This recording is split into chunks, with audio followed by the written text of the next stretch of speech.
आमच्या हातामध्ये फक्त तक्रार करणं एवढंच राहिलेलं आहे। आता आम्ही सगळ्यांनी भाषण ऐकली।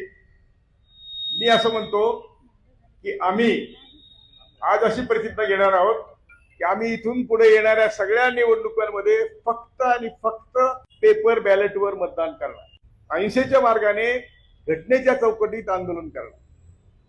मी मगाशी सांगितलं की आम्ही आज जिवंत प्रेत झालेलो आहोत। घरात बसून सडून मरायचं की रस्त्यावर बसून हक्क मिळवण्यासाठी मरायचं एवढंच आपल्याला ठरवायचं। तेव्हा आता आपण एकच 2-4 वाक्याची प्रतिज्ञा आहे। आम्ही गेल्या 10 वर्षापासून या देशात नकली लोकशाही अनुभवत आहोत। संविधानाला हात न लावता त्यांनी संविधान संपूर्ण मोडीत काढलेलं आहे। लोकशाही आणि संविधान